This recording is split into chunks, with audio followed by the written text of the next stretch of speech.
God is good and all the time. Zawadi Primary Peace Ambassadors, kindly stand up. Can you clap for us? So we are the host of today together with our JSS, and I take this opportunity to welcome you all to our school. Feel at home, sit back and enjoy.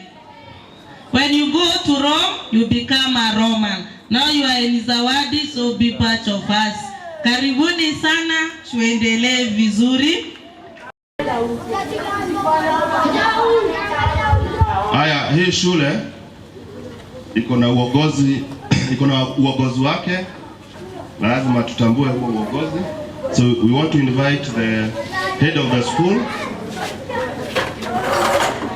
that is Madam the deputy head teacher, who is representing the head teacher of the school. Amjamboni wote. Wageni wetu wa heshima, walimu na wageni wengine na watoto walio hapa, na wasalimu kwa jina la Yesu. Amjambo? Mwali gani? Mimi nachukua hii fursa kuwakaribisha katika shule ya Zawadi. Mimi ni naibu wa mwalimu mkuu. Mwalimu mkuu amepeana apology yake, akasema hangeweza kufika siku ya leo, lakini ametuma salamu zake. Mnasemaje kwa salamu? Thank you. So I welcome you in this school. Feel free. This is Zawadi Primary. Wengine ni siku ya kwanza kufika, wengine mmetembea. So feel at home. Tuko pamoja. Mahali hamjui mtauliza na tutawaeleza. Karibuni wote. Asante. Thank you. Makofi kwa deputy head teacher wa Zawadi. Tuko na viongozi, tuko na watu wengi hapa mbele ambao wanafaa kwanza wajitambulishe, alafu kutoka hapo tutakuwa na warm up kidogo kutoka kwa Zawadi Primary na Zawadi Junior Secondary. Sijui tutaanzia upande gani? Good afternoon. My name is Hilary Owinyo. I work for Agent for Peace as a consultant, so I'm not a teacher. Thank you so much for making time to be here, and I hope you enjoy your day.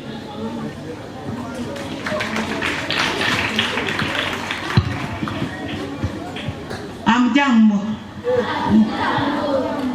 Mwalimu mkuu, walimu wote wa shule ambao tunashiriki siku ya leo, wanafunzi na wote ambao wamekuja kwa ajili ya kushuhudia mjadala wa siku ya leo ambao ni kuhusu amani.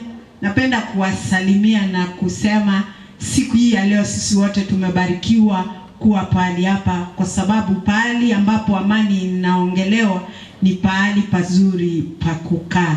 Nitakuwa na nyinyi siku ya leo tukiweza kuendelea. Jina langu ninaitwa Florence Siokao. Karibuni na tuendelee kubarikiwa. Mohamed Abdinur Ismail. I'm one of the judges today. Thank you. Hamjambo tena. Jina langu ni Kennedy Sigi. Nitakuwa nanyi, nitawasikiza. Tutazungumza, tutajadiliana, na tuko hapo leo ili kusoma. Licha ya kwamba tutajadiliana, tutaangalia mambo kadhaa, lakini tutakuwa tunasoma. Nitasoma tu yale yametuleta hapa kwa lugha ya Kiingereza, na nitaanza kwa kusema ya kwamba how corruption and social exclusion contribute to violent extremism and how we can counter this issue in reference to Sustainable Development Goals, goal number 16 of the United Nations. And you know, we as a country, we don't live in an island. The resolutions that are made at the United Nations, and Kenya being part of them, are domesticated within our country so that we are part of the world. Violent extremism has become an area of interest to government and policy makers. Violent extremism is well known as catalyst toward terrorism. And terrorism is part of the broader violent extremism phenomenon. For a long period, violent extremism has been a subject multiplicity of forms of guises, and so there is an urgent need to expand the research goes beyond religion and religious communities to the broader phenomenon. Current research suggests that through the identification of radicalization, strategies can be put in place to alleviate the problem of ideological extremists. Another emerging focus in the literature and policy is the role of social cohesion and resilience in preventing radicalization, marginalization, and social exclusion, which may lead to violent extremism. This particular discussion will be based in these particular sub-themes, and these themes are corruption and bribery and inclusivity. I think that is what we'll be discussing today. The participants, who are students from different schools, will be participating in this, discussing these vibes. The questions that are here will share with you. And we have divided you into two. One group will be proposing or supporting the statements that are here. And you tell us why. You will discuss those questions. You discuss, give us the reasons why you feel they have impacted or affected the community or society. And then another group will be opposing the statement, but coming up with reasons as why you are opposing the statement. And will not put you in a particular group, but we have prepared some small papers here. So if you select one, it will put you in a particular group, whether it will be opposing or supporting the statement. I don't know, mwalimu ametoka, mwalimu wa shule hapa, and I think there are various classrooms that have been selected. So for those who are opposing the statement, will get into one of the classes, and those who will be supporting the statement will also get into another class. Now, I think we'll start. We have how many schools? 7 schools. And we have 6 primary schools and 1 secondary. So we are learning. So we invite all the schools that are here, apart from Kamkunji Secondary, one representative come and pick a couple here that will put him in a particular group.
So we want to start now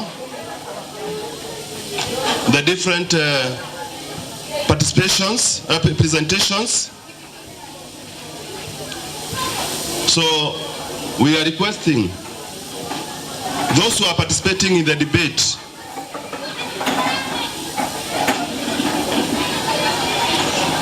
wale participate in the debate, tungeomba waketi hapa mbele. Wale wamechaguliwa the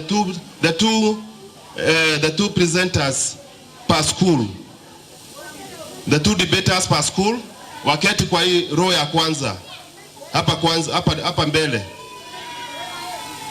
Every school, the two who have been selected to come and sit in front here, we request that the proposers sit on this side, the opposers to sit on the other side. And for that reason, tunaomba pia the schools that are proposing wafuate proposers wao upande hii, wale wana oppose wafuate opposers wao upande huu, ndio tupate clear distinction, tujue ni nani wana oppose, nani wana propose.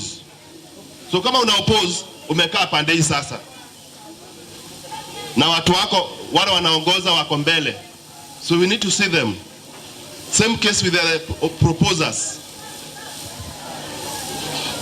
Proposers. Oh, Ben. We shall see what to do as we go on.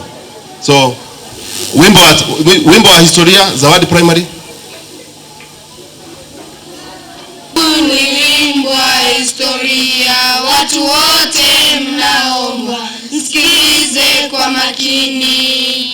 Ilikuwa Oktoba 52, watu wote tulisikia Kenyatta ameshikwa. Hakushikwa Kenyatta peke yake, lakini alishikwa na mabingwa wa uhuru.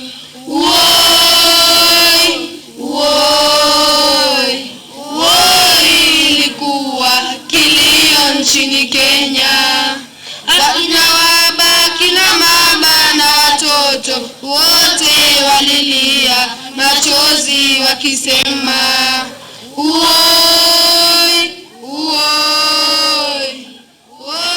tunataka Kenyatta achiliwe. Baba wa taifa alipotoka gerezani aliwakuta wajumbe wetu wametengana vibaya sana. Aliongoza wajumbe mpaka Ulaya, kufika huko alipigwa na mayai aliyooza. Mzee wetu hakujali, alishinda na kurudi na katiba ya nchi yetu hapa Kenya. Mzee wetu alituomba tusahau yaliyopita, badala yake tuijenge nchi yetu. Oh, asante baba wetu, kibeo, asante baba wetu. Thank you. Wakiendelea kujipanga, wacha tuwe na shairi kutoka junior secondary, Zawadi Junior Secondary. Wakuja haraka. Poem, I mean, poem. Relax and enjoy.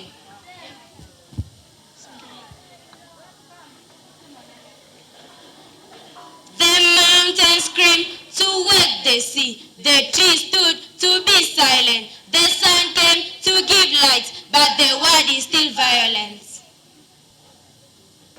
The dev came, but was skilled in use of weapons or a skill. Rise of violence all around, as there is no one to answer a sound. An eye for an eye makes the world blind. Are we all of the same kind? In the roof of peace, take a stand. Don't let blood mix with sand. A needle may be useful without making others the fool. Give a smile, take a smile, and the anger will go night. Thank you.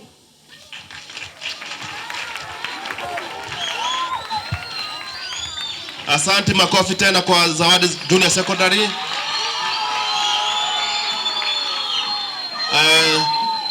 The last piece now, before we get into the debates, is by the same Zawadi Junior Secondary. They are going to entertain us with an acrobatic, piece. So Zawadi Junior Secondary, acrobatics.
Tuwapige makofi pia hao. Asanteni sana. That is part of youth engagement. in the 5 pillars of the AU. Those are some of the things that youth ought to be engaged in so that we prevent violent extremism. We have a Nasra with the poem, Ridwan with her poem. Very quickly, let them come here. Good afternoon. Good afternoon. Good afternoon, everyone. Teachers, my name is Ridwan Aden. I am 13 years old, and today I'm gonna sing a poem that is for I Cry for Nature. Look outside, see the tree. Watch the flowers open up, enjoy. Things will not able be like this always if we do not take the right measure.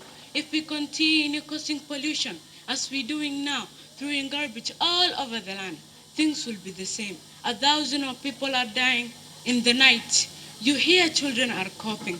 Adults are panting, everyone is sneezing. Let's stop treating refuse carelessly. Our people are suffering. Mother Earth can't help herself. Who's gonna care about our health? Let's clean our environment. Do not cut down the trees. Message is, help me to help you, show others what you can do. Take care of the environment and maintain peace always. Thank you. I want to sing a poem.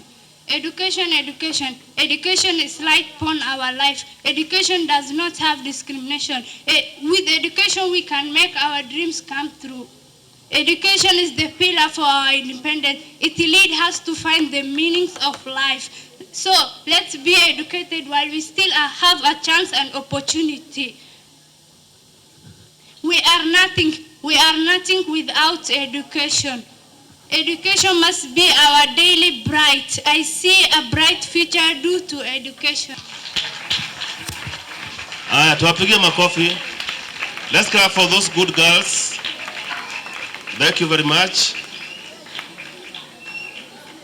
A journey of 1,000 miles starts with a what? With a single step. That is the first step. We never know how far they can get. So I now take this opportunity again to hand over the mic to Mr. Isigi.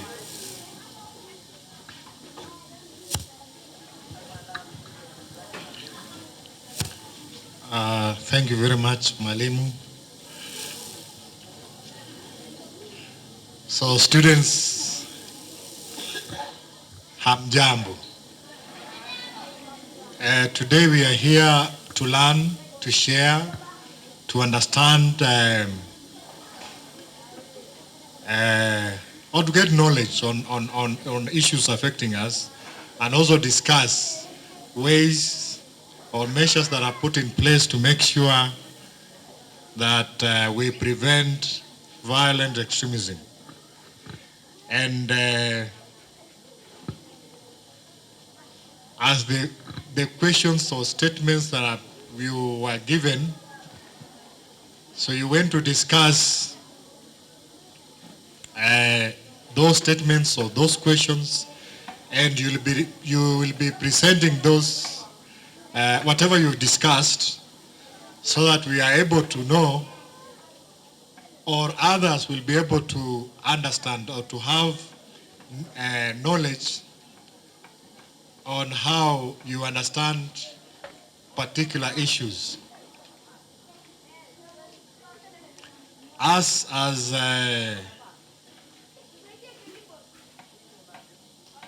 judges, we will be looking at, we'll be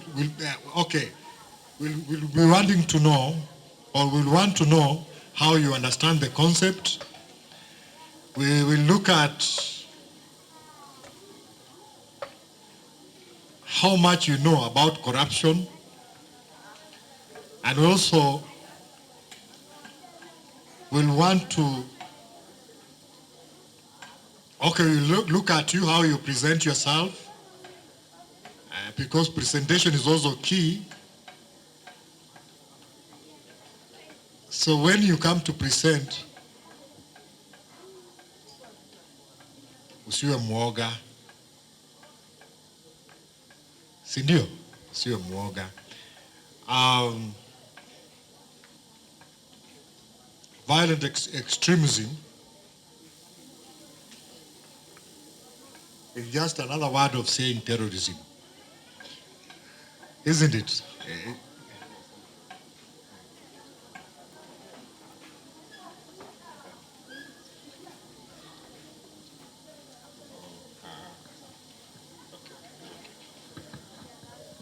So mwalimu wa Sunnyvale, karibu.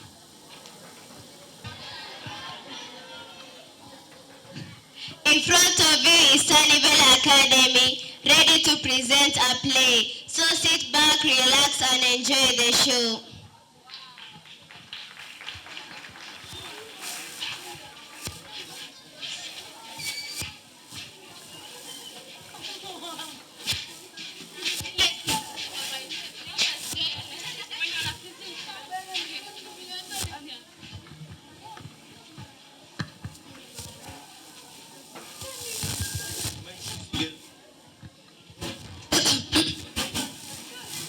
Good morning, fellow Kenyans.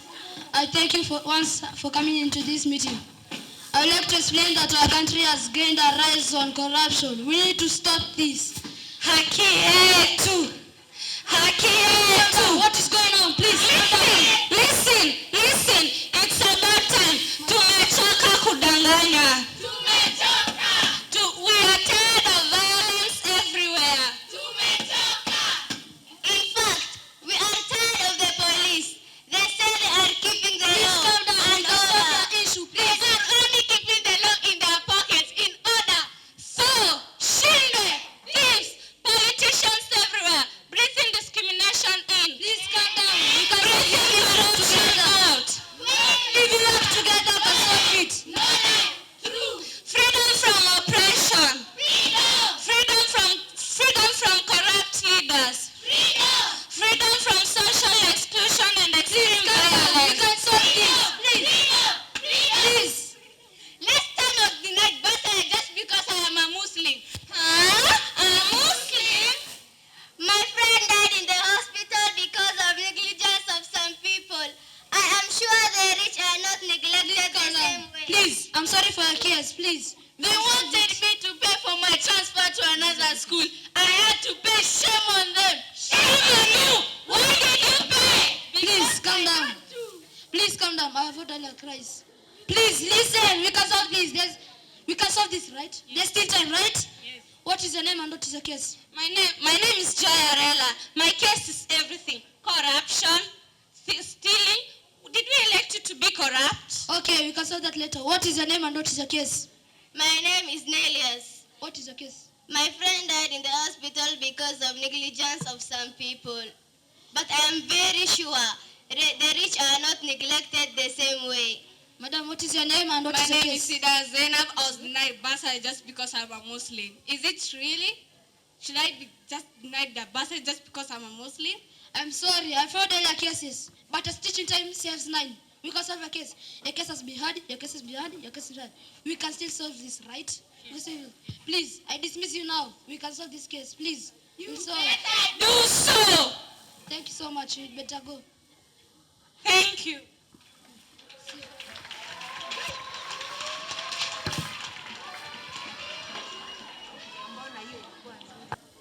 That is the theme on violent extremism, about social exclusion and corruption. Asante sana Sunnyvale. I take this opportunity now to invite Mr. Isigi so that he can introduce to us the guests.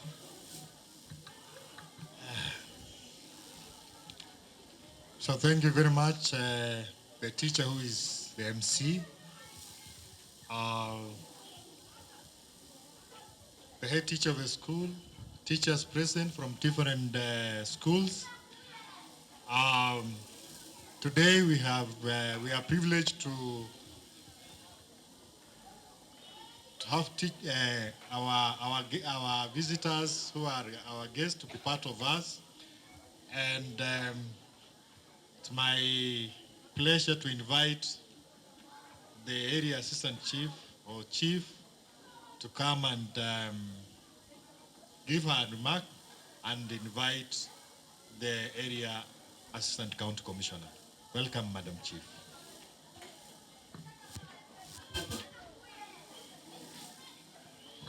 Good afternoon. Good afternoon.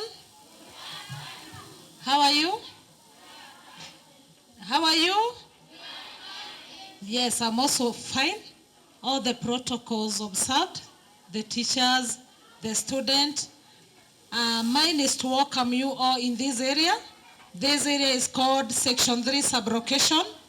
It is in Isili South location.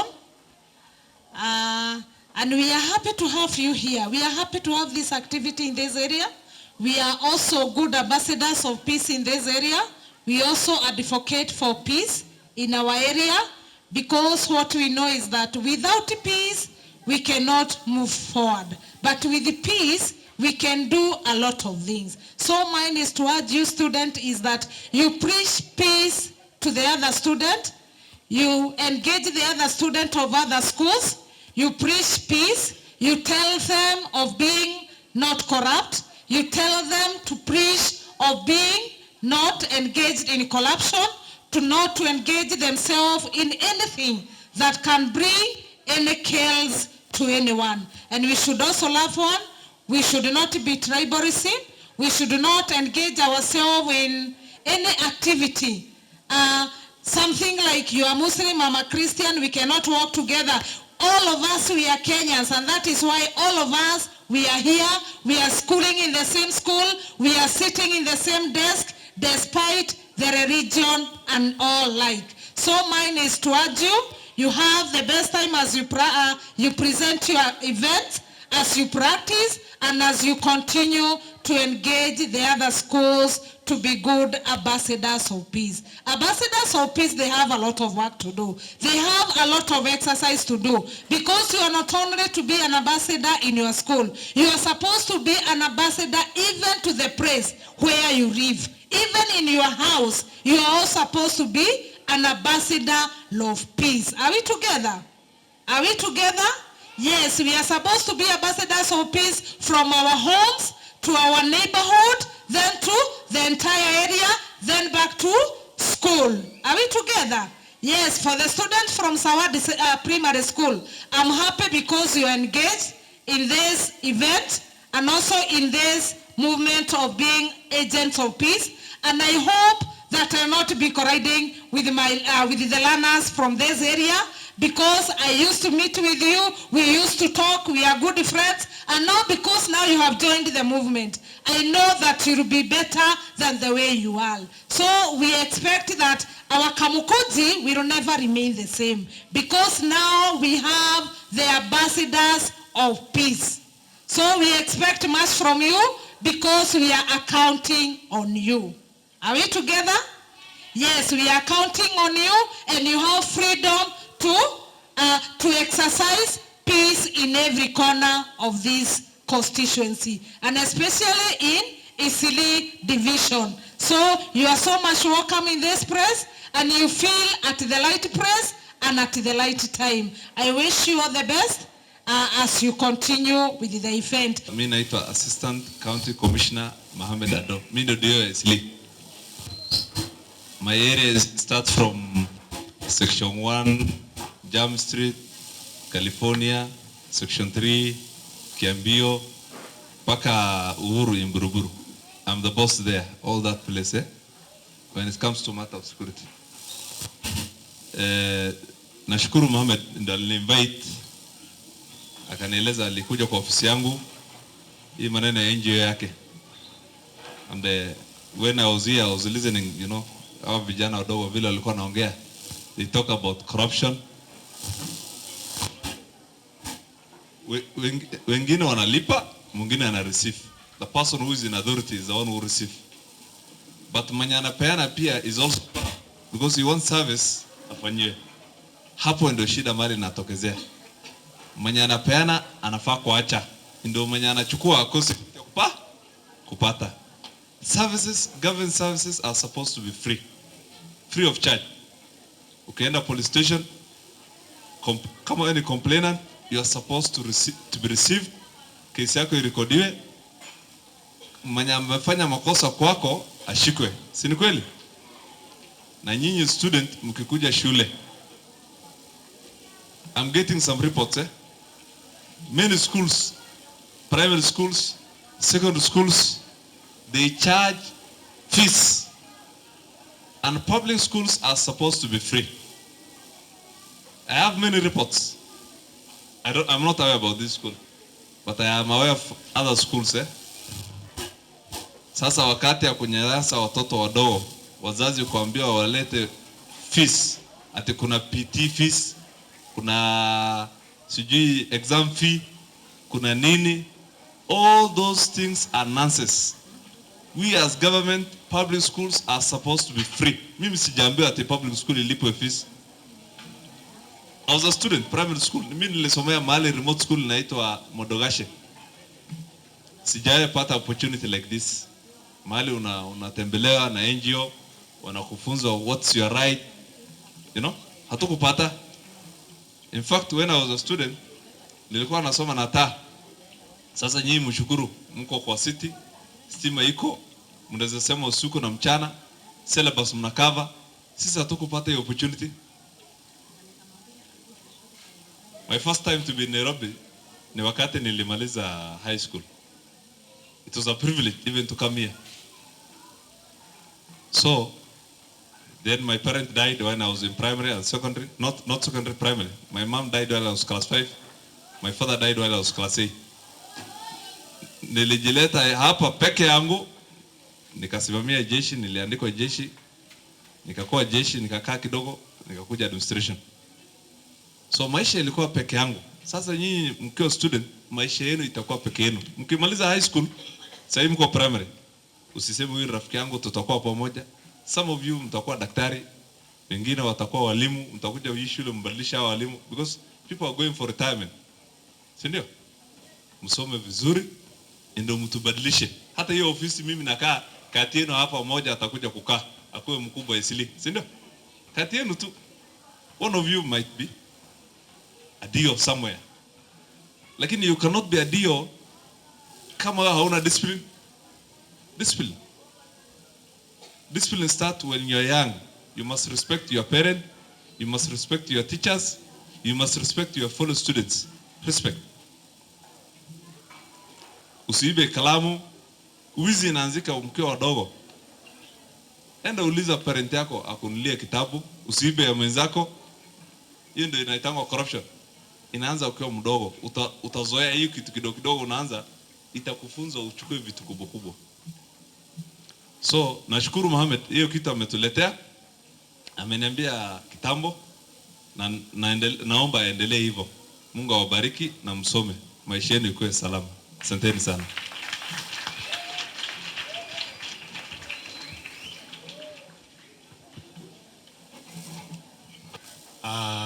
Thank you very much, our able SEC, our chief, for those words of wisdom. Time has come now. We want to listen to you because we gave you a task, and we want to know or to hear what you have discussed and what you have brought forward. Sandville. So we want to understand from you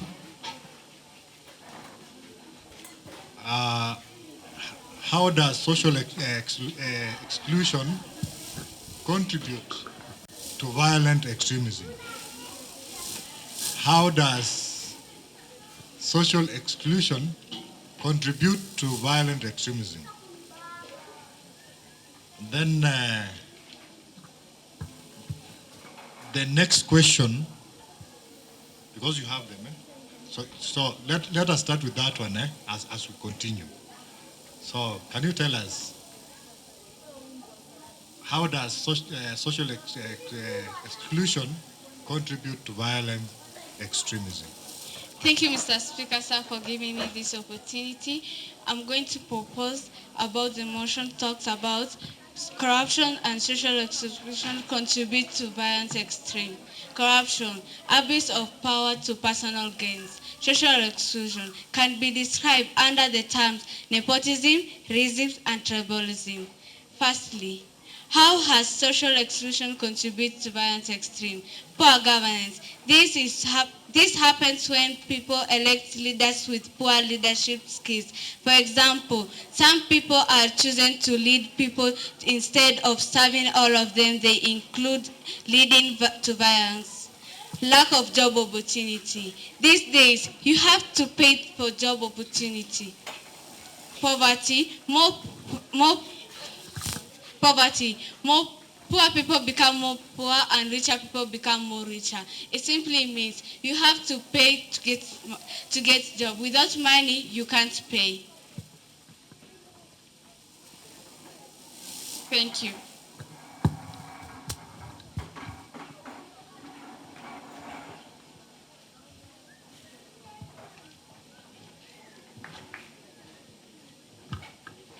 So the second question,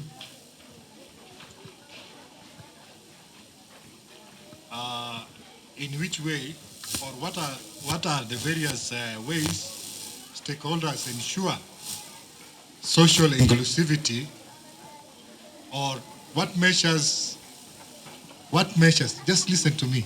Okay. Don't listen to, I think you are looking at, in which way various stakeholders ensure there is social inclusivity, or in which way social inclusivity promotes prevention or countering violent extremism.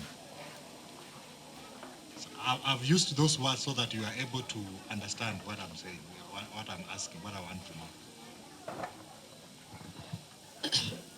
Thanks so much, Mr. Speaker, for giving me this opportunity to propose on the motion stating that how corruption and social exclusion has led to violence extremism. I'll use the ESCC for example.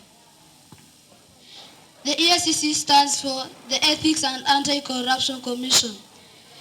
Its work is mainly to undermine and arrest those unbidden law officials. It has core values: ethics, integrity, and anti-corruption. So it has... Just a moment, I think we are tackling question 2 based on, I think you have a guide. We had given you questions. And there is a guide. And based on what I'm hearing, you are answering question 3. Kindly repeat the question, sir. What measures are put in place by stakeholders to promote or prevent violence extremism? Thank you so much, Mr. Speaker. Sir, I'm giving you the opportunity to propose a resolution stating that corruption and social exclusion leads to violence extremism. The first one is good governance, gender inequality. The third one is equal distribution of resources. Thanks so much.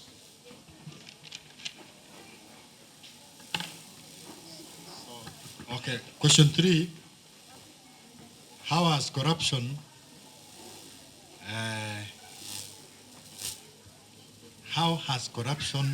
because you have the questions, promoted violence extremism? How has corruption promoted violent extremism?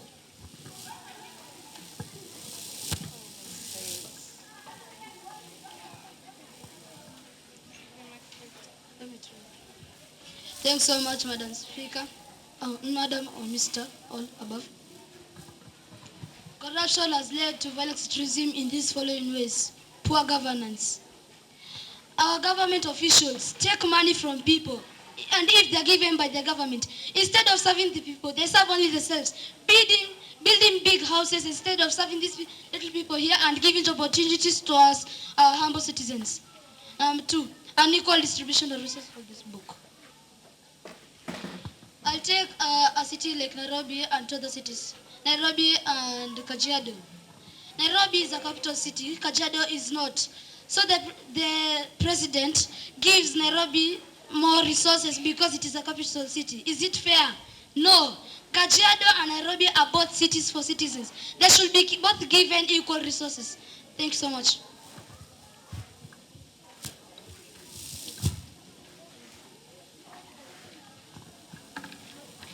The last question, although I'll be guided later by your teachers. What measures has been put in place by Anti-Corruption Commission to prevent VE, to prevent violent extremism? What measures have been put in place by entity called Kenya Anti-Corruption Commission that is charged with the responsibility of preventing corruption? So how has that institution, with its measures, made sure that there is prevention of violent extremism? Thanks so much, Mr. Speaker. Okay, the EACC stands for the Ethics and Anti-Corruption Commission. Its main work is to undermine and arrest these unbidden and lawful law or government officials. It has core values: ethics, integrity, and anti-corruption.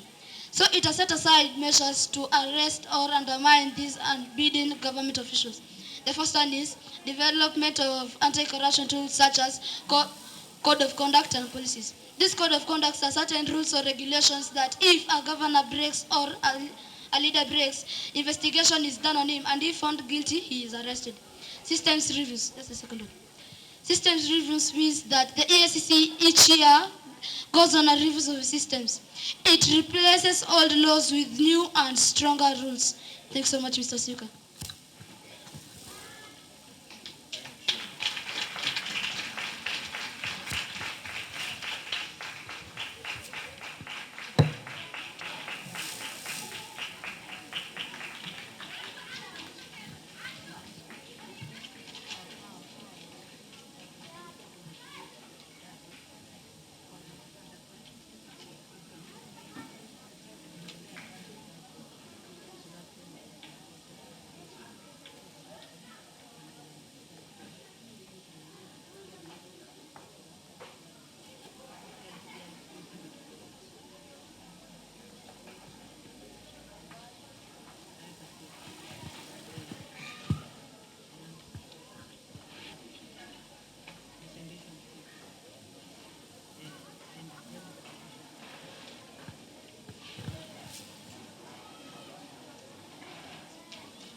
Okay, those who are opposing, I invite New Eastleigh Primary. New Eastleigh Primary.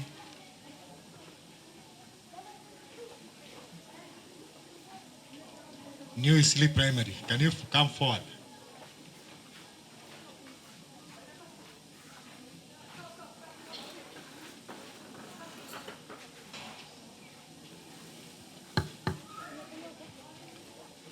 You're not ready.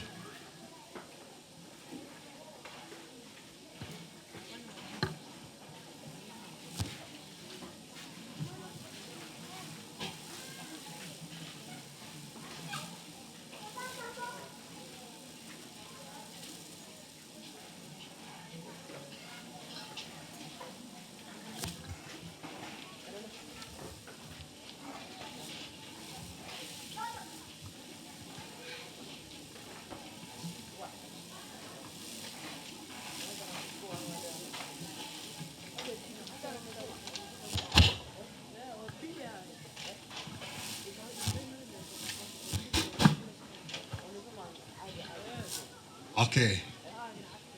Welcome,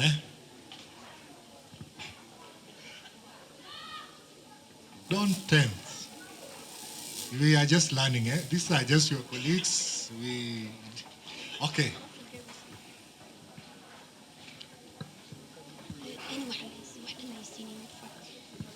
You are ready? So, and you are opposing, how has social exclusion contributed to violent extremists? But my question would be, are you agreeing with this statement?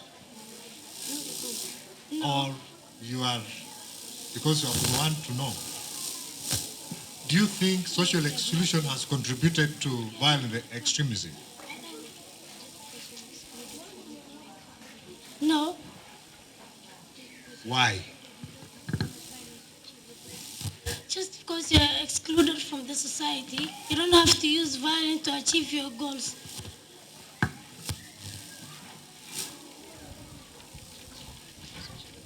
So, social exclusion does not necessarily lead to violent extremism.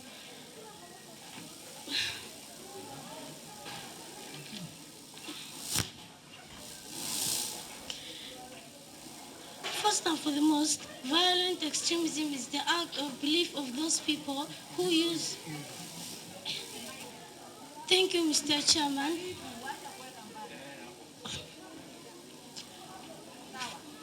First and foremost, violent extremism is the act or belief of those people who use or support violence to achieve ideological or religious or political goals. Just because you're excluded from the society does not necessarily lead to violent extremism.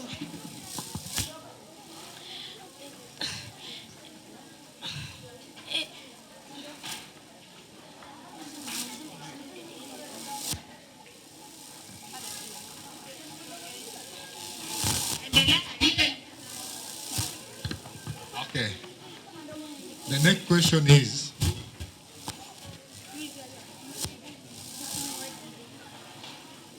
do you think measures have been put in place, or in which way, what are various measures, but I'll change the question because to suit you.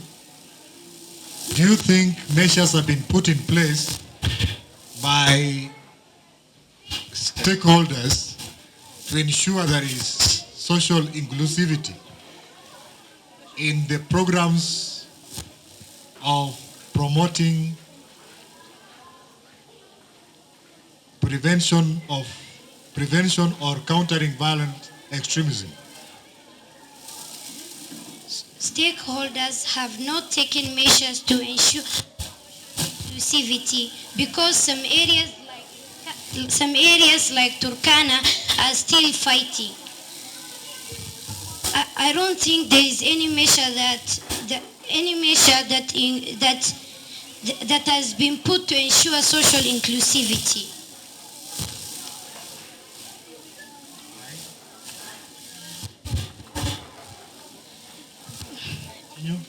Because there are some areas and some people who are still fighting because of social inclusion.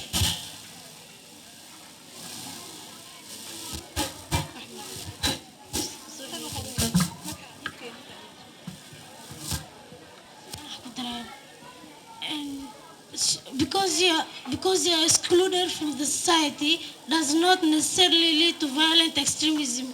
You can just establish an eco-friendly nation whereby anybody feels included in the society. Okay, question 3. Do you think corruption has promoted violent extremism?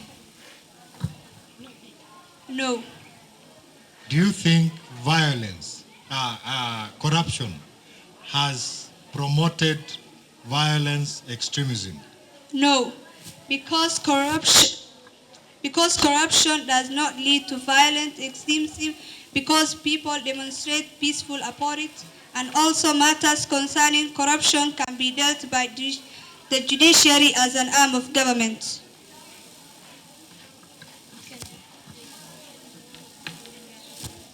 Any other point on corruption? Any other point on corruption? Okay, fourth question. you think measures that have been put in place by and Corruption Commission to prevent violent extremism? Do you think there are measures that have been put in place by Anti-Corruption Commission to prevent violent extremism? No.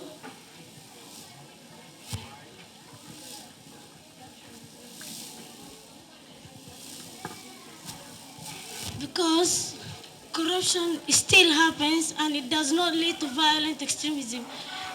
Corruption has now become in our daily basis. We take and give corruptions to achieve our goals. So no measures has been put to control or to stop or to prevent corruption in the society.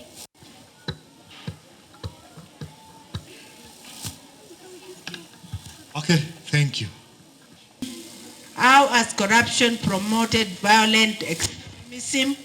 What measures have been put in place by Anti-Corruption Commission to prevent violent extremism? Tuanze na ya kwanza tukiendelea. Sawa? Yes. Question number 1. How has social exclusivity contributed to violent extremism? Answer number 1. Lack of confidence by the people in government, because the government has not fulfilled the promises that it made to its citizens. Number 2, lack of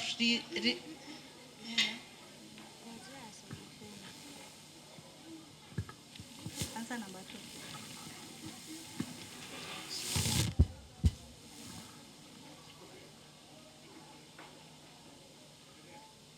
Youth in many forums, for example, as our children, we have to be engaged in programs like these ones for that we can participate. Number 2.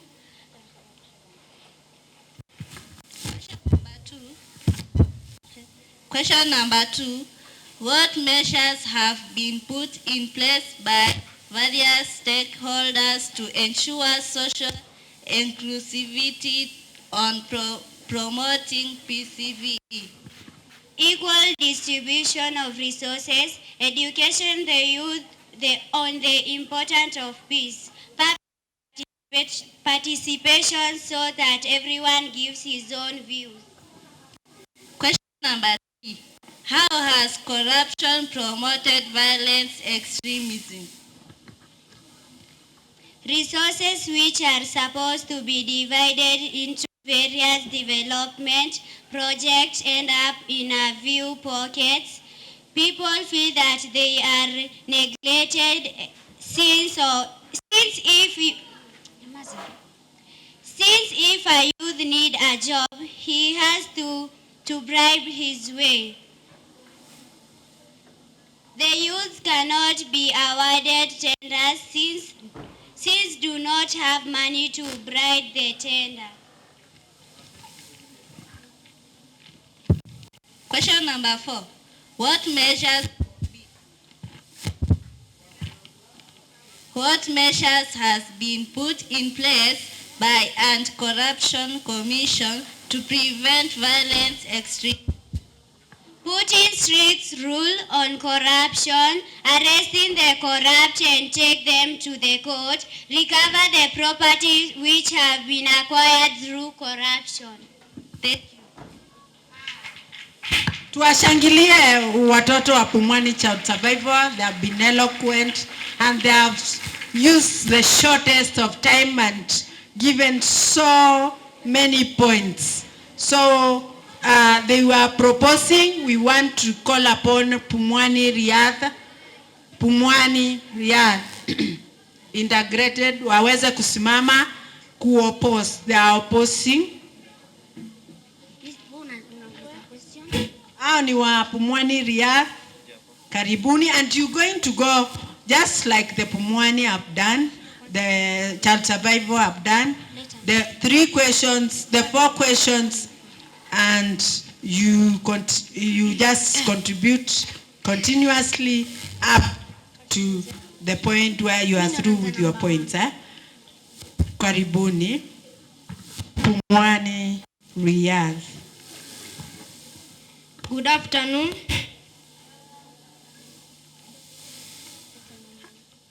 We are from Pumwani in Riyadh Integrated Academy, here to oppose that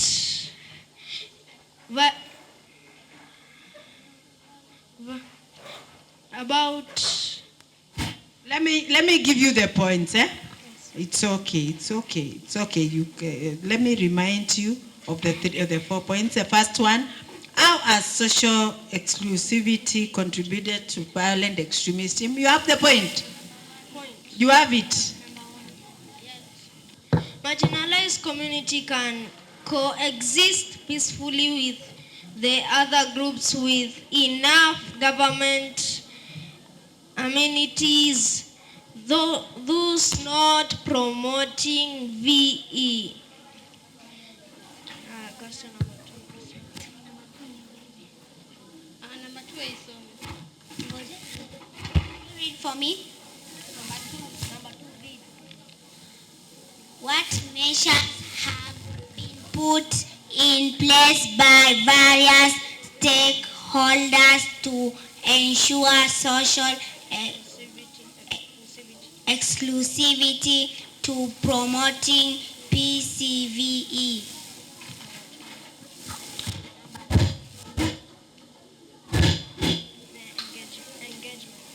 The engagement of stakeholders thought the social corporate responsibilities have included the public and made the part of the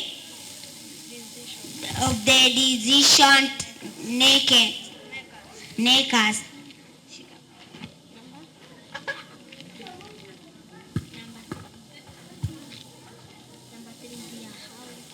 How has corruption promoted violence extremism?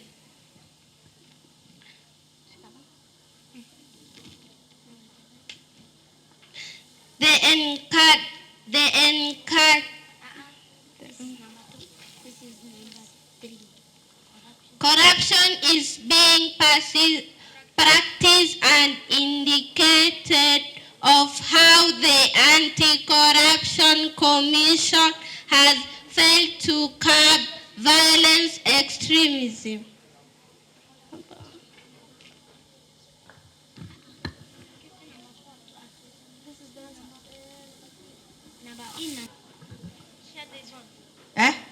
It's okay.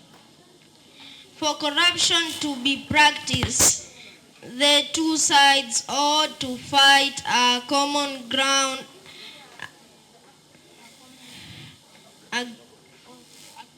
agreement, thus it doesn't encourage violence extremism. Thank you. We will give you time to. So listen to everybody when they are speaking. Let us be fair to everybody. Cindy, we are going to listen to Zawadi Primary School present their points. It is good to be fair to everybody. You keep quiet. We listen to them so that we can finish our presentations. Karibu Zawadi. Karibu Zawadi. Karibu Zawadi. Karibu. Have the mic. How has social exclusion contributed to violent extremism? Social inclusion has led to growth of mistrust and dishonesty among citizens and the government. I can give a good example of the demonstration after election, which citizens were opposing the government decisions and were violating others who were working to improve development. Number 2. What measures have been put in place by various stakeholders to ensure social inclusivity to promote PCVE? I can give a good example, like the AU, which has come up with a program of the 5 pillars, which are: number 1, partnership; number 2, prevention; number 3, protection; number 4,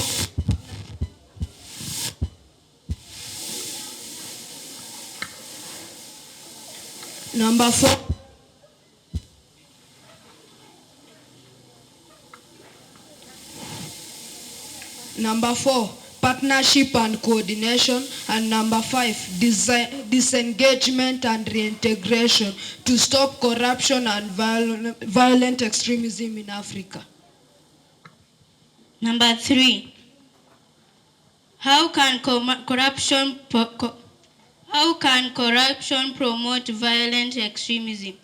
Corruption has led to the growth of tribalism, which is judgment of language, and nepotism, which is favoring people by color, and this has led to the growth of employment and slow infrastructure, which we know as maendeleo.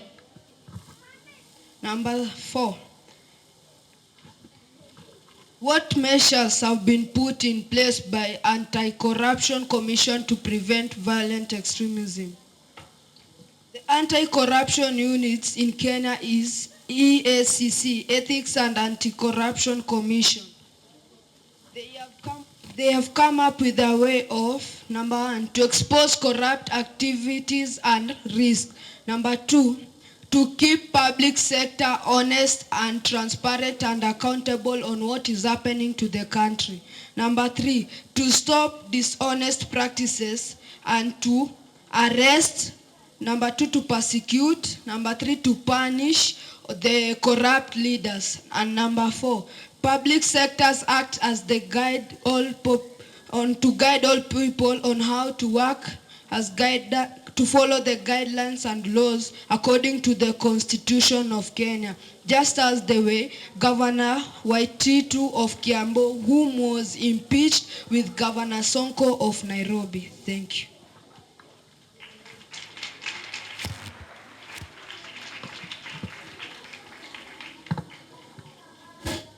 Thank you, Zawadi.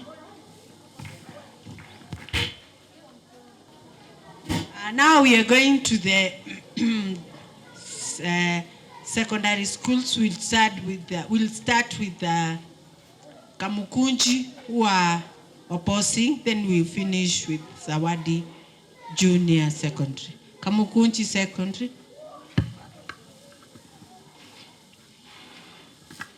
Kamukunji, ama tuite junior kwa sababu mnakula. Zawadi Junior, hao hakuwa amepata chakula, wacha wakule. Zawadi Junior. Karibu Zawadi Junior. The first question was how social and exclusivity contributed to violent extremism. The SE, which is social exclusivity, causes internal conflict, which in some conditions leads to violence.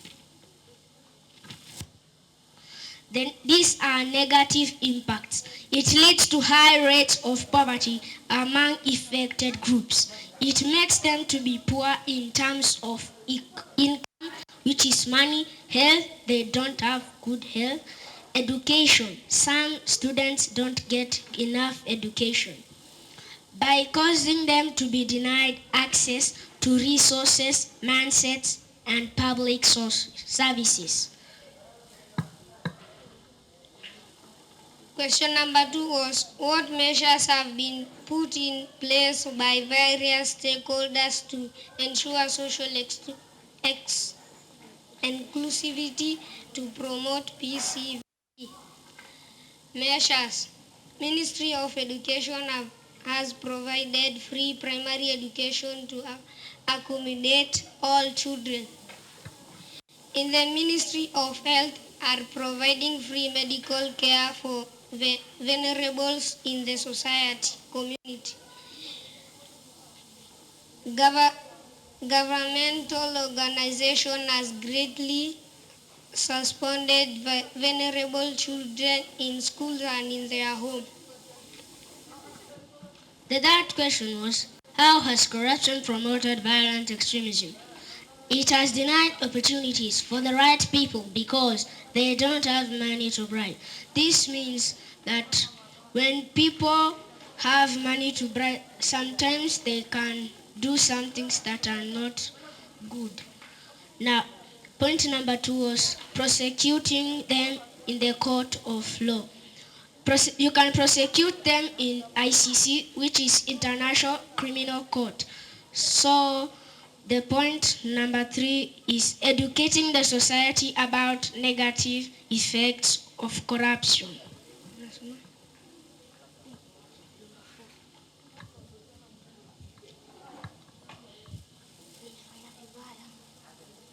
Question number 4 is, what measures has been put in? Sorry.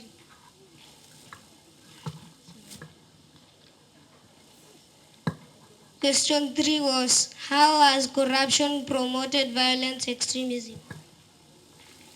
Point number 1, it has denied opportunities for the right people because they don't have money to bribe. Point number 2, no equal contribution of resources.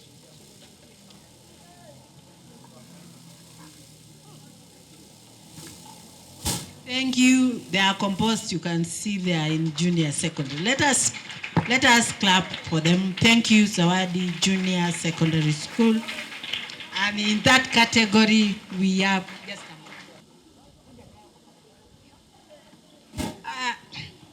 Kamukunji, prepare yourselves.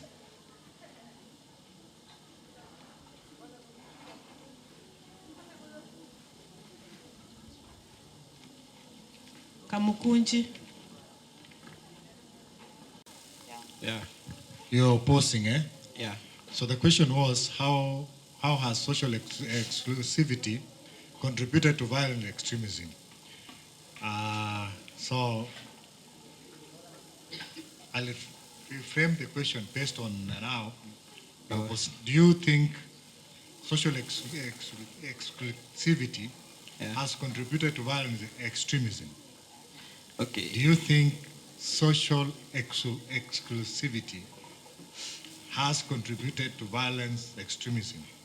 No. This because the fact that these people are excluded does not mean that they are only going to engage in conflict because they are excluded.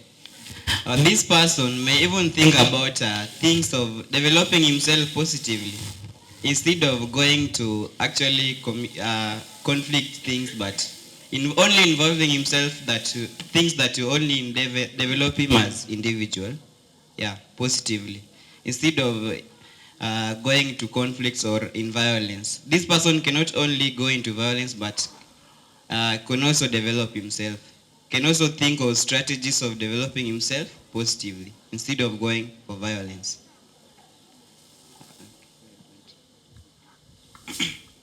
So, social exclusion does not contribute to violence extremism. This because I can use the religions, let's think about, or let's say the Christians and the Muslim. I don't see if when the Muslim now are excluded that they'll engage in violence activities. I don't see if they'll engage, or if us as Christians, we have been excluded from the society. Now that you have been excluded, we'll want to be known by the whole society. No, instead, we'll only worship our own God and concentrate on our issues that matters a lot to us, not to concentrate on violence. So social exclusion does not cause any violence at all.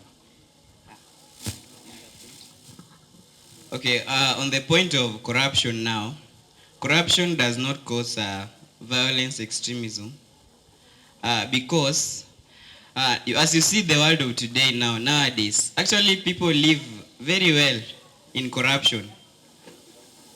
People have developed strategies of surviving in corruption nowadays. You find, like, for example, some in the government now, somebody may be bribed for him to actually acquire an opportunity for a job or something. So you see, they're not fighting, but they're just actually they're not fighting. They're not fighting, but they're doing corruption in peace. They're not fighting. Yeah. Yeah, so I can give an example on corruption. Today, as I was coming from home, I boarded a bus. So on my bus, there was a police in front of us, and instead of him asking for the license, the driver just gave him money and we passed. So that one was corruption, and the driver was bribing the police officer so that we can pass in peace. So to me, corruption also can help us develop some peace in the community. Yeah, corruption. It also helps. Yeah, so next.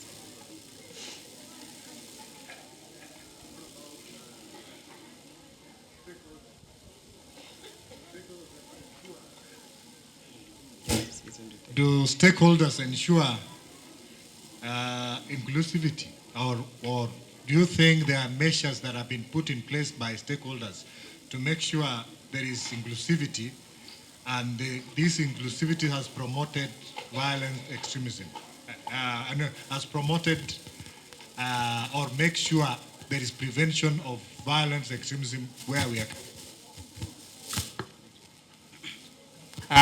Stakeholders have not put in place any measures that I can see that could prevent violent extremism. Now, for example, there is no measures that I can see that have been put in place that will prevent violent extremism. Yeah, there's none. Yeah, I can add on that by saying that violence is still something that is going on.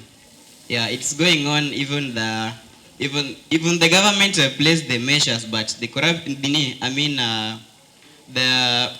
stakeholders they have placed their measures, but now this violence is still on. So to me, the measures are not working somehow. Thank you. Okay, the last question is, do you think there are measures put in place by to prevent violent extremism? Anti-Corruption Commission, Anti-Corruption Commission, an institution that deals with fighting corruption in this country, or an economic crime in this country. Do you think there are any measures that have been put in place by this organization to make sure there are prevented violent extremism? No. If there was a measures, the driver in the morning that I came with could have not bribed the police officer, and the police officer could have not taken that bribe. So there are no measures put in place. Yeah, there are no measures at all. What do you think there are gaps? What gaps are there? Because you've said there are measures. I think now, in our days now, people live in a way that maisha ni yangu.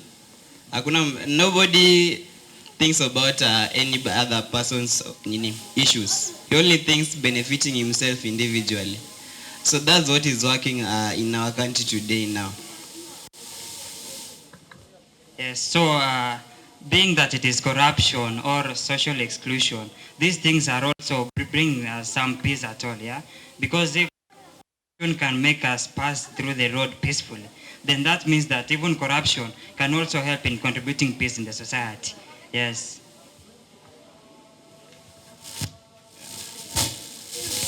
Anything else you want to add? Thank you, Kamukunji Secondary. Thank you, all the teams. Let us clap for them. Let us clap for them.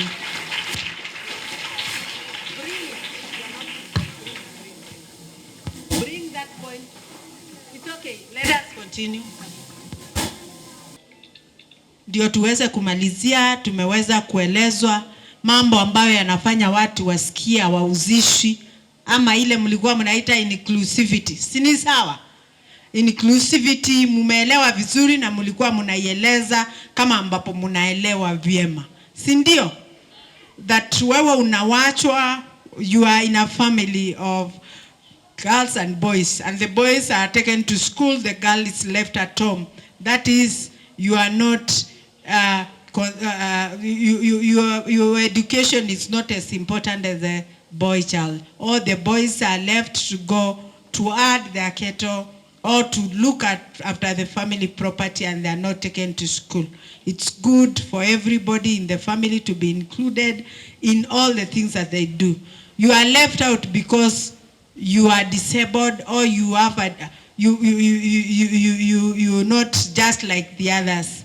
You are supposed to be included in all the things that are done by everybody else. You are not supposed to be excluded. You are not supposed to be discriminated against in any way. So today we wanted to know what happens if you are discriminated, if you are left out, you are not included in all the things that happen in development issues, in matters to do with the development of the country, and even in participating in many things that happen around us, in our family, in the school, in the society, and even in the country. People are speaking and they are discussing and talking while I'm here. It is not good. Let me bring my fellow judge so that he can bring a breakdown of the presentations and how we have rated them, so that we can conclude as we go home.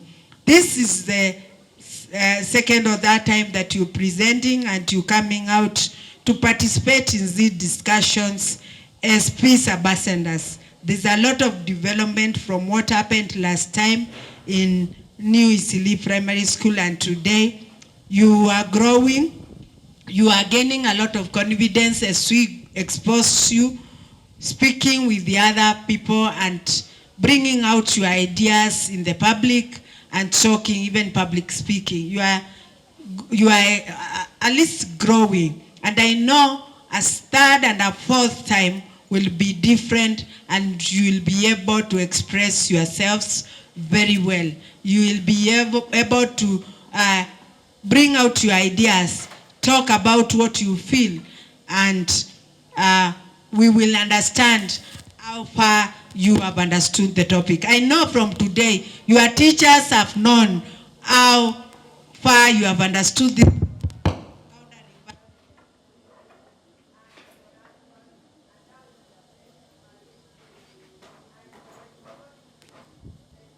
Take it from there and help you people in understanding those topics more, and they'll build your confidence and build your knowledge as peace ambassadors, as you continue spreading the peace message. Welcome, Kennedy, to wind up and bring a breakdown of what we've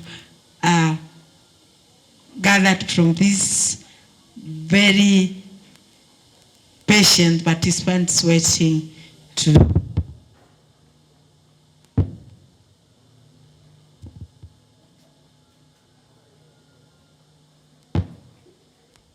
Thank you once again.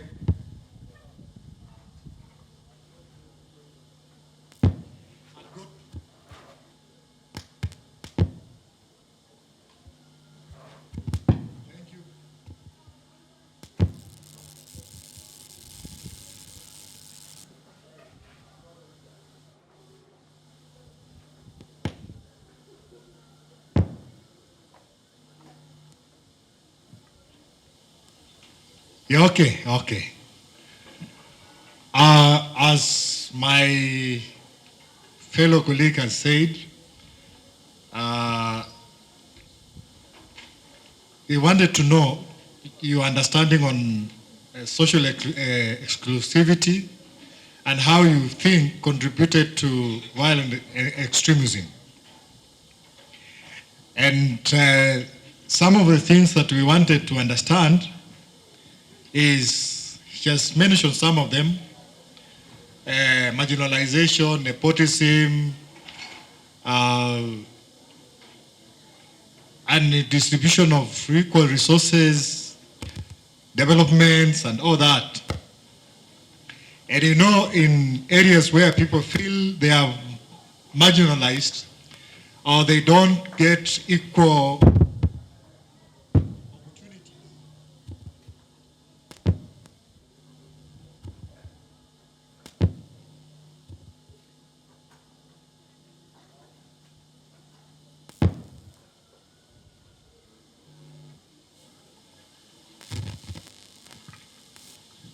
they don't get equal opportunities, you will find them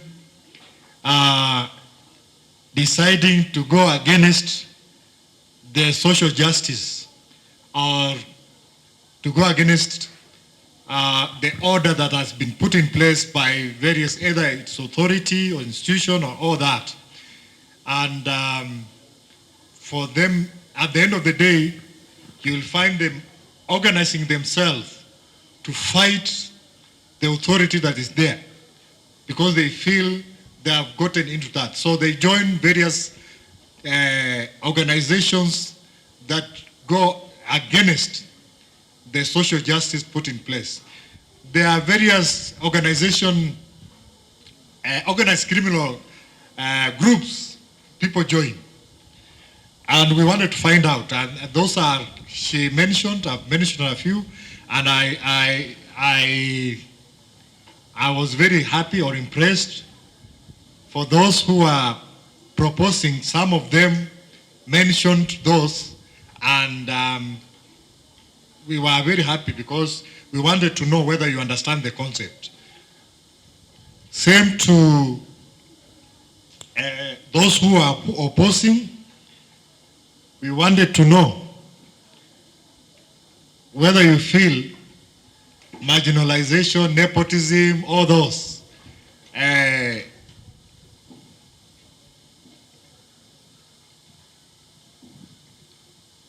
contribute or they have no effect on violent extremism. So I'm happy you also did that. Then question 2, for those who are proposing, we wanted to find out whether there are measures that have been put in place by various stakeholders, and some of them is education, and I'm seeing stakeholders like in education system, as education, they are making sure you understand, you have knowledge on this. Number 2, organizing communities to a forum to discuss these issues. Number 3, having structures and institution that is able to come up with policies to make sure that we prevent violent extremism. So I know it is happening, and I'm happy some of you did very well in that, and you are able to identify or to show us or to bring us to up to speed on what is happening. For those who are opposing, we wanted to know, for you to tell us if there are no measures, and if there are no measures, what is the gaps? What do you think they have been left out? Is it that things are not working? So, and I'm happy you did very well in that. And lastly, the issue of corruption. For those who are proposing, we wanted to know issues of corruption, you know, once, especially in VE, violent extremism, corruption facilitates the whole process. So a criminal comes, he bribes his way, is able to pass with whether it is an explosive or whatever it is, and you see something has happened, like what happens in Westgate and Dusit too, or here in Kamkunji we had that. For some of you who are not born or who are very young, you could not understand that, but it happens. And I can see you did very well. And for those who are opposing, we wanted to know if you understand corruption and I saw Kamkunji did something. Corruption is also an opportunity. It's not, okay, I don't want to get into that. Lastly, the measures that have been put in place by various, by anti-corruption, and that one came up very well from you, both of those who are opposing and those who are proposing. The first school that came, the first school was Sandville. We wanted to know whether you understand the concept. You did it very well. In the understanding the concept, you are very okay, especially, and I think you scored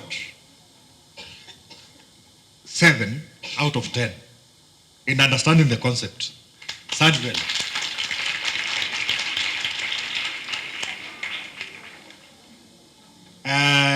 Corruption, you also did well, very well. You understood and you gave out measures very well. And this one, you got 6 out of 10.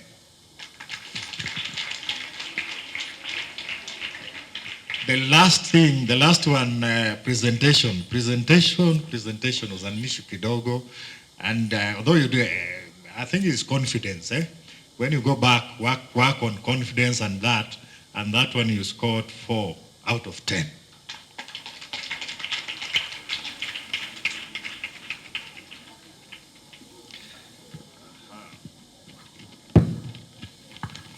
So the next school on the stage was New Eastleigh. You opposed, you did very well also. So in the area of understanding the concept, you scored average 5 out of 10.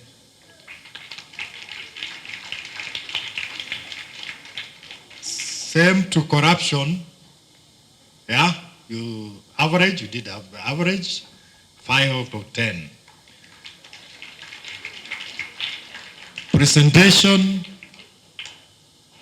yeah, I think teachers will work on that. Confidence, isn't it? Confidence, so 4 out of 10.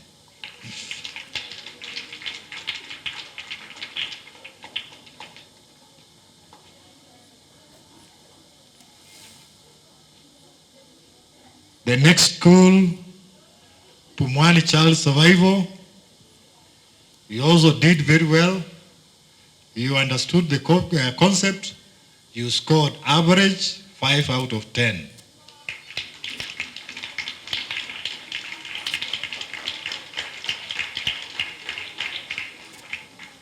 On corruption, you did very well. Corruption, you understood corruption, isn't you?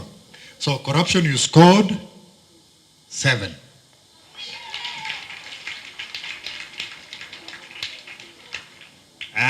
Presentation, you're also good, isn't you? You did good. From one child survival, so you scored 7.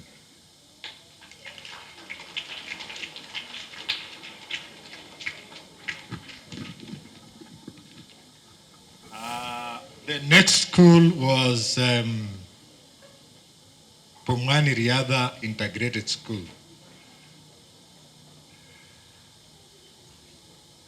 So you did very well.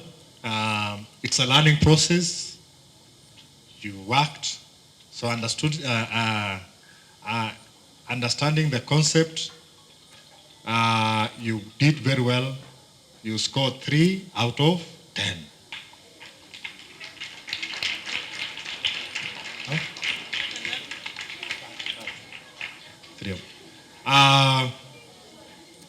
On corruption, you also scored 3 out of 10.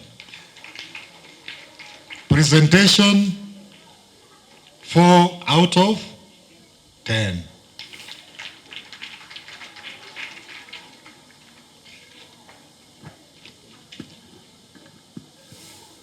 Zawadi Primary.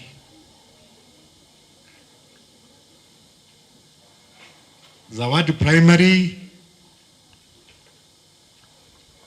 you did very well on a concept. You understood the concept. You scored 6 out of 10.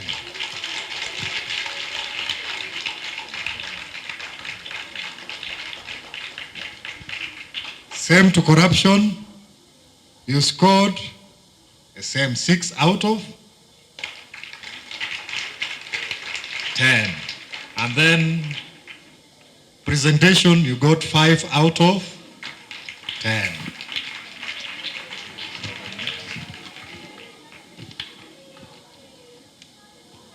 Zawadi Junior. These are secondary schools. Yeah. So junior, you did very well. You understood the concept. You are a junior secondary. So you scored 7 out of 10. On corruption, you scored 6 out of 10.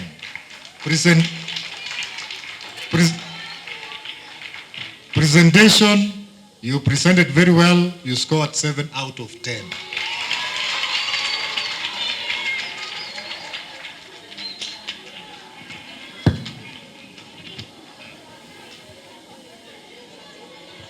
So the last is Kamkunji. This is how Kamkunji scored. So understanding the concept, Kamkunji scored 8 out of 10. Corruption, 7 out of 10. And then presentation, 8 out of 10.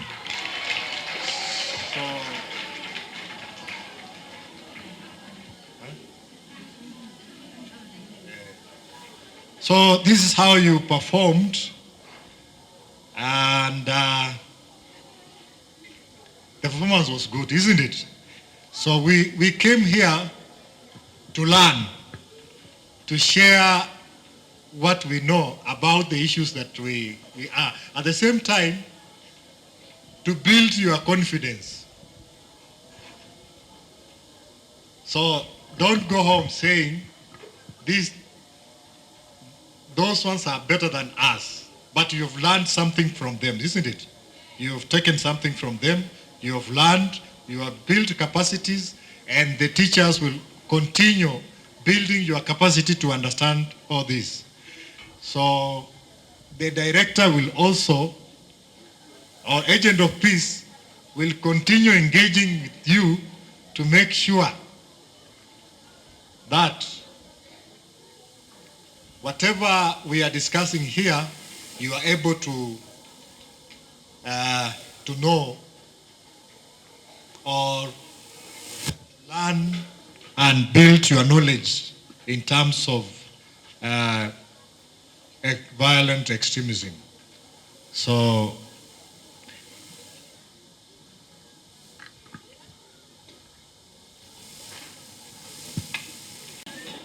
what is violent extremism? Kuja. Yes, kuja. Suni baile, mninyamaza.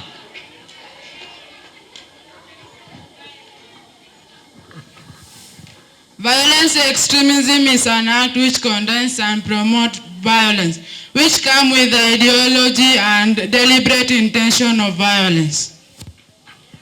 Clap for him.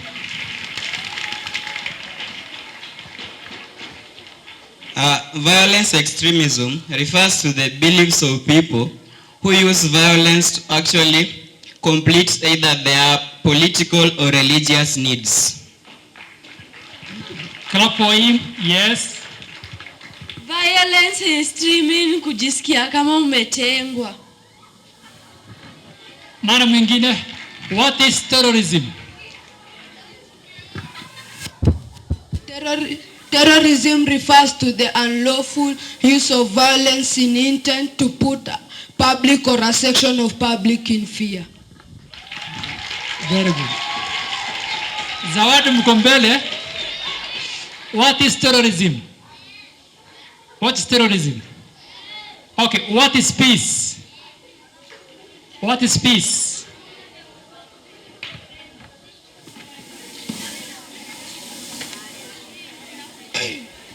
Peace is the act that peace is the act that you don't want to do something that is violent, like fighting. You are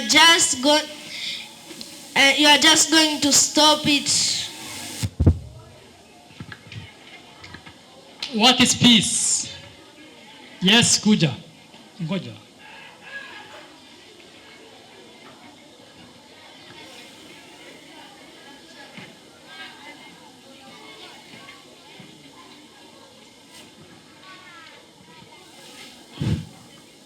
Peace is a state of harmony where there is no one corruption. As simple as that. Clap for him. Peace is a state of harmony characterized by lack of violence. Very good. What is violence? What is violence? Violence. What is violence? Clap for her.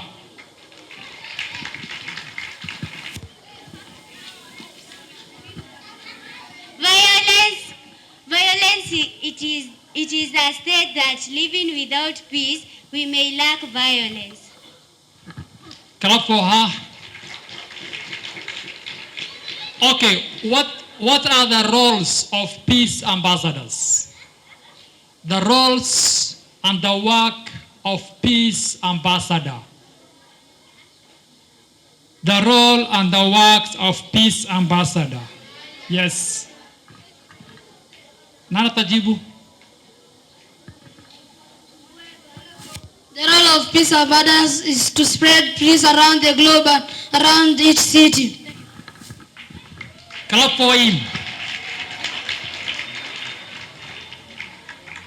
What is the role of peace ambassadors? What is your roles? Is to preach peace.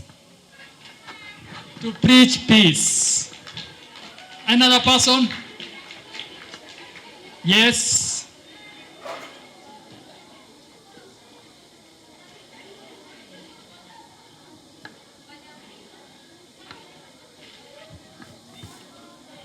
Peace is to spread peace in your community. Very good. Kuleta amani nchini. Kuleta amani nchini. Sawa sawa. Any teacher want to say something?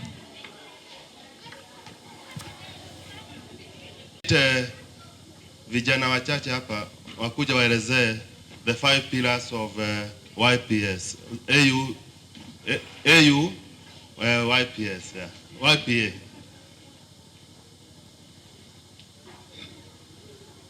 From Zawadi Primary School, we are in Standard 8 ready to present the African Union Continuation Framework for Youth, Peace and Security.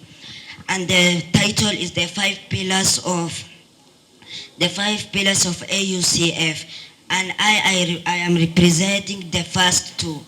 And the first one is the participation. It is an advocate and promote active and meaningful participation of youth at all levels, namely national, regional, and continuation in decision making processes. Second, the government financial bill that is done in every 1st June to 15th June. It promotes many things in youth. The first one, it promotes work for the youth and create future budgets for youth. Second, preventing We can prevent by collaborating with health department and other partners to promote health and safe neighborhood. Second, to make use of effective social and economic policies that avoids violence.